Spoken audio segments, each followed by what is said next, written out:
வணக்கம். திரையரங்கம் பேட்ரியாட். இது ஒரு மலையாள திரைப்படம். இந்த திரைப்படத்தினுடைய இயக்குனர் மகேஷ் நாராயணன். இந்த திரைப்படத்தினுடைய கதையையும் அவர்தான் எழுதியிருக்கிறார். இந்த திரைப்படத்தின் கதாநாயகர்களாக நடித்திருப்பவர்கள் மம்முட்டி, மோகன்லால். 13 வருடங்களுக்கு பிறகு இவர்கள் இருவரும் இணைந்து இந்த திரைப்படத்தில் நடித்திருக்கிறார்கள். ஹைடெக்கான தொழில்நுட்ப அம்சங்களை மையமாக வைத்து எடுக்கப்பட்டிருக்கக்கூடிய திரைப்படம் இது.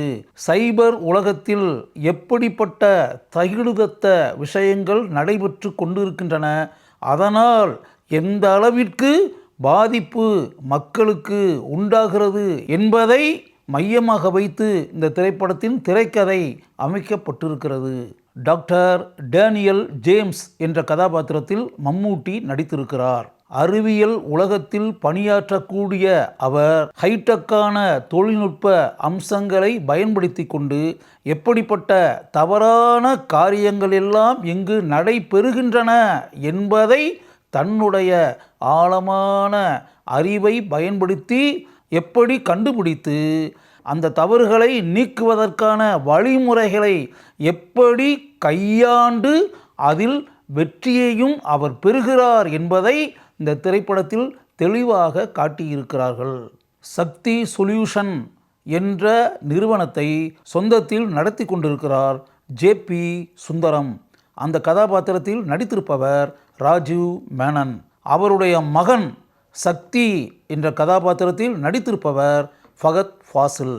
தந்தை மகன் இருவரும் சேர்ந்து எப்படிப்பட்ட அயோக்கியத்தனமான செயல்களை செய்கிறார்கள் என்பதை படத்தில் நாம் பார்க்கிறோம்.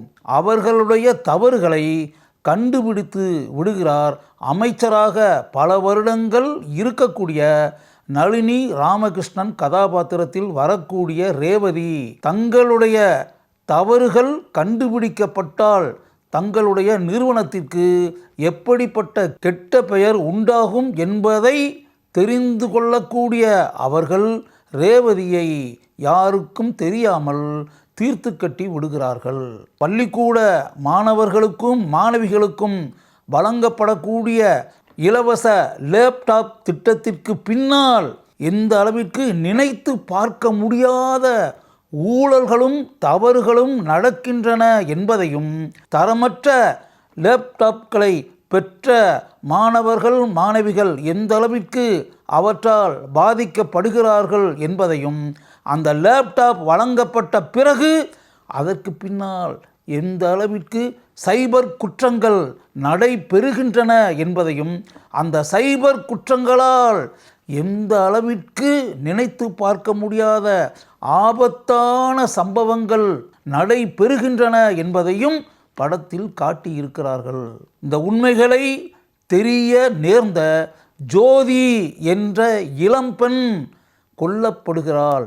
அவளுடைய மரணத்திற்கு பின்னால் இருப்பதும் இதே சக்தி நிறுவனம்தான். அரசாங்கத்துடன் ஒப்பந்தம் செய்து கொண்டு ஒரு தனி நிறுவனம் எப்படிப்பட்ட அயோக்கியத்தனமான செயல்களை செய்து கொண்டு இருக்கிறது என்பதை எப்படியும் கண்டுபிடித்தே ஆவது என்ற வேள்வியில் இறங்குகிறார் மம்முட்டி.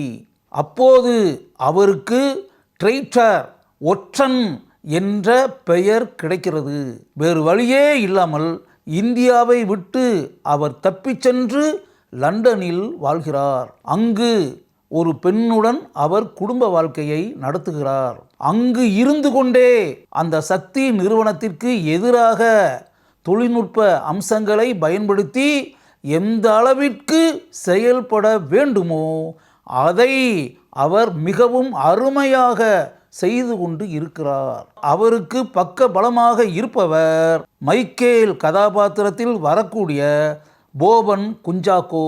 இந்த நிலையில் வெளிநாட்டிலிருந்து மீண்டும் கேரளத்திற்கு வருவது என்ற தீர்மானத்திற்கு வருகிறார் மம்முட்டி. அப்போது அவர் விமான நிலையத்தில் கடத்தப்படுகிறார். கடத்தப்பட்ட மம்முட்டி கடத்தல் பண்ணிய நபர்களிடமிருந்து தப்பிக்கிறார்.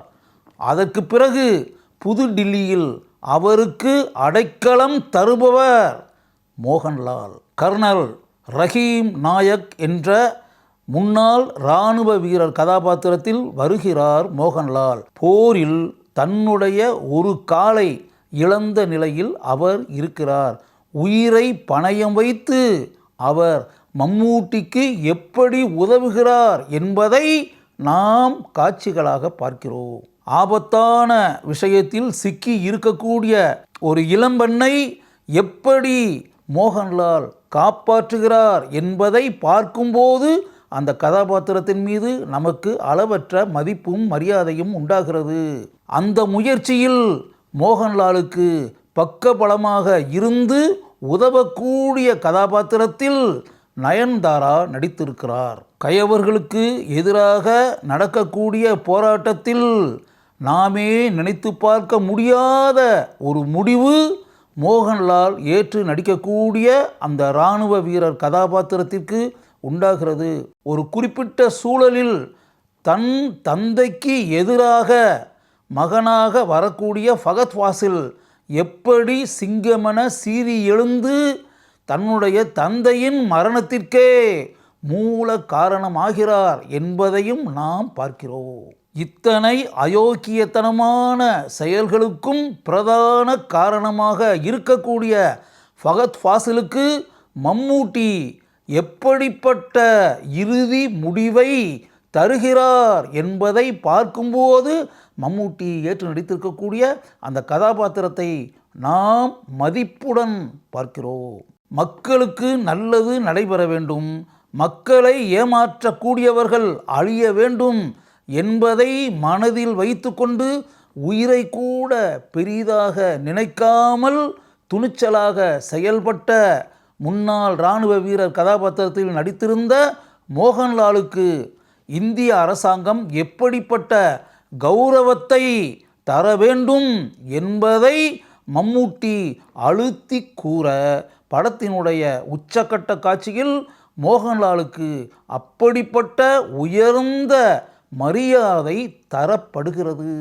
அந்த காட்சியையும் நாம் பார்க்கிறோம். அத்துடன் இந்த திரைப்படம் முடிவடைகிறது. டாக்டர் டேனியல் ஜேம்ஸ் என்ற கதாபாத்திரத்தில் அந்த கதாபாத்திரமாகவே வாழ்ந்திருக்கிறார் மம்மூட்டி.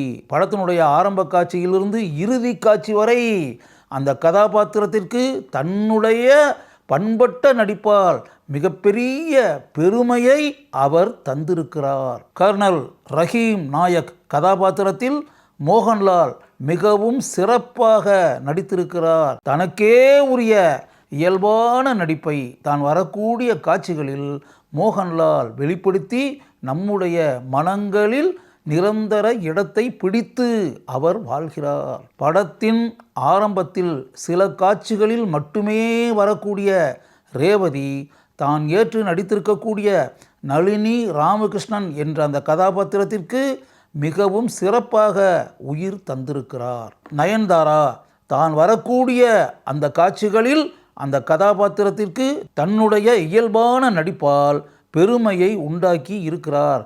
ஜேபிஎஸ் என்ற ஜேபி சுந்தரம் கதாபாத்திரத்தில் ராஜீவ் மேனன் தனக்கே உரிய கேஷுவல் பெர்ஃபார்மன்ஸை தான் வரக்கூடிய காட்சிகளில் வெளிப்படுத்தி இருக்கிறார். அவருடைய மகன் சக்தியாக வரக்கூடிய ஃபகத் ஃபாசில் எந்த அளவிற்கு தன்னுடைய தனித்துவ நடிப்பை வெளிப்படுத்தி இருப்பார் என்பதை நாம் கூற வேண்டிய அவசியமே இல்லை. படத்தினுடைய பிற்பகுதியில் அவர் நடிக்கக்கூடிய காட்சிகள் A1 என்று கூறக்கூடிய அளவிற்கு இருக்கிறது. அந்த அளவிற்கு அந்த கதாபாத்திரமாகவே அவர் வாழ்ந்திருக்கிறார். மைக்கேல் கதாபாத்திரத்தில் நடித்திருப்பவர் போபன் குஞ்சாக்கோ. அந்த கதாபாத்திரத்திற்கு கச்சிதமாக போபன் குஞ்சாக்கோ பொருந்தி இருக்கிறார். இந்த திரைப்படத்திற்கு இசையமைத்திருப்பவர் சுசின் ஷியாம். மனுஷ் நந்தன் இவர்தான் இந்த திரைப்படத்தினுடைய ஒளிப்பதிவாளர். மகேஷ் நாராயணன், ராகுல் ராதாகிருஷ்ணன் இவர்கள் இருவரும் இணைந்து இந்த திரைப்படத்தினுடைய படத்தொகுப்பை செய்திருக்கிறார்கள். மம்மூட்டி, மோகன்லால் இருவரையும் வைத்து ஹைடெக்கான ஒரு திரைப்படத்தை இயக்கி இருக்கக்கூடிய மகேஷ் நாராயணனை நான் பாராட்டுகிறேன்.